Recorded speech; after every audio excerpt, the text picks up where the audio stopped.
We got another exciting build today. We have another animal coming. It's an animal that's been sitting waiting on me.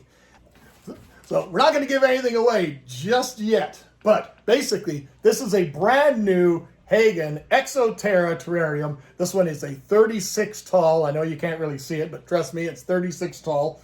It is 24 front and it is 18 front to back. So it's a nice, big, tall unit. Now for this one here, for the type of animal we're talking about, I'm going to drop some Easter eggs for you guys. You guys will probably get it right away. But this one here is an animal that comes from the Kimberley region of Australia.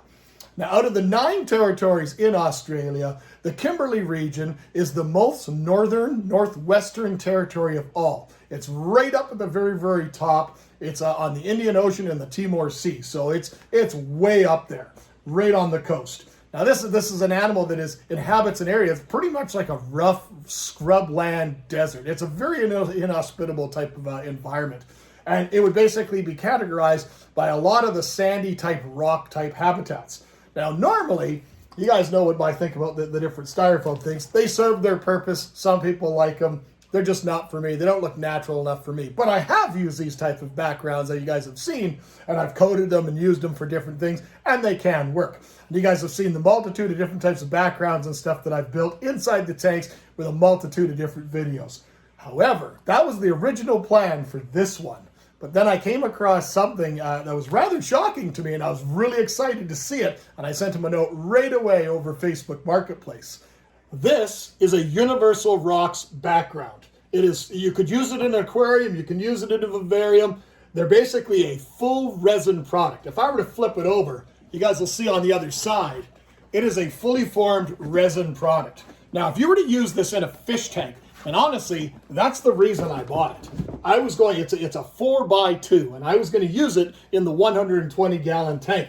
Seal it right up against the back. I have several of these type of backgrounds in use already, and you guys have seen it in different fish videos.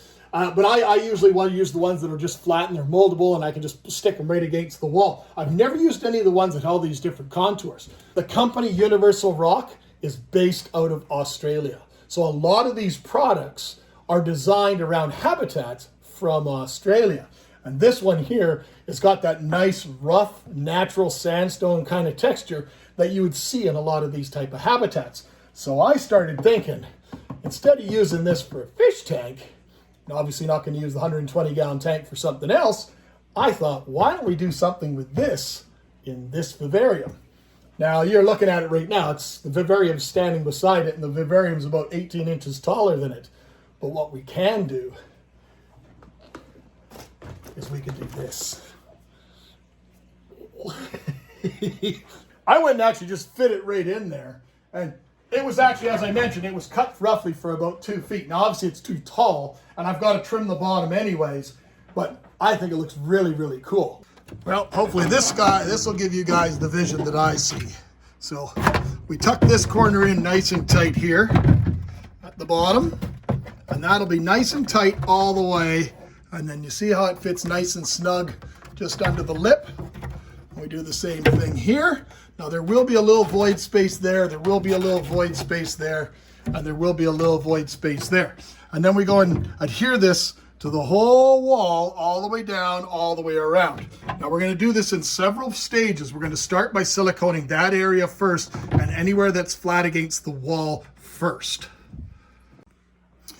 All right, so we're behind the tank right now. I've got my daughter kind of holding it in place. You can't really see because there's so much silly light going on here, but basically what I want to do is any of the areas that are touching, like I was mentioning, so I'm going to draw a line here. And by drawing this line, this kind of gives me an idea of where I can go and put silicone. So anywhere that's in this area, I'll be able to put silicone, and then we'll go and adhere and push this unit back. And then I'll have to look at doing the other side more than likely from the outside. So you can see it a little bit better directly from above. This is being the top of the vivarium. That's some of those marks that we're in. And this is the areas where in turn we're going to go and put the silicone first to hold that unit in place.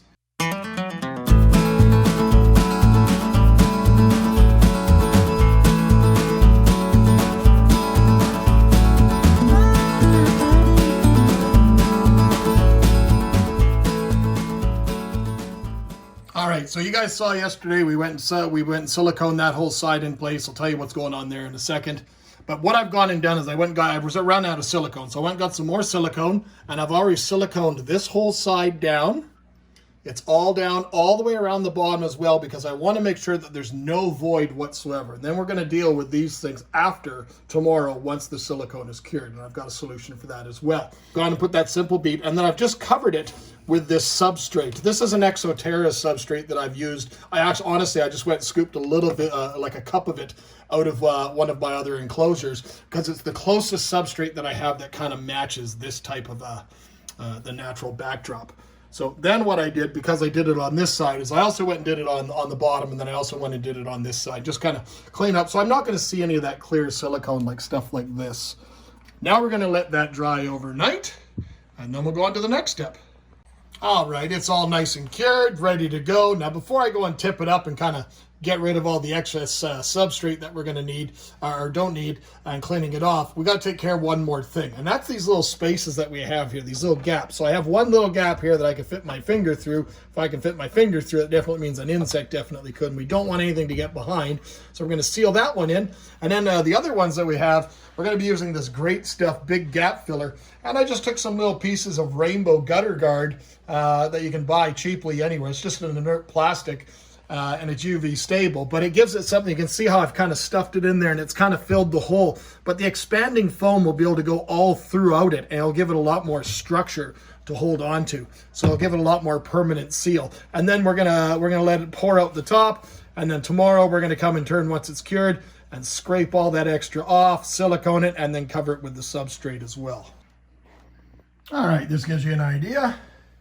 Now I've gone and chipped away all the exterior foam, so you can see that it's nice and clean surface on the top, that the screen will be able to go on nice and easy.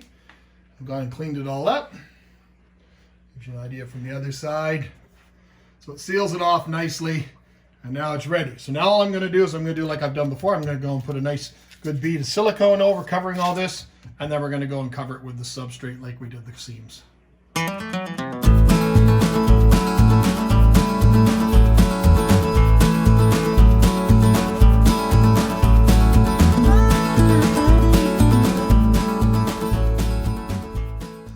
So this tank's ready to go. Now we got to get it set up. I've gone outside. I've gone through my different cork tubs and wood tubs and stuff like that. And I think I found a couple of pieces that'll work really, really well for it.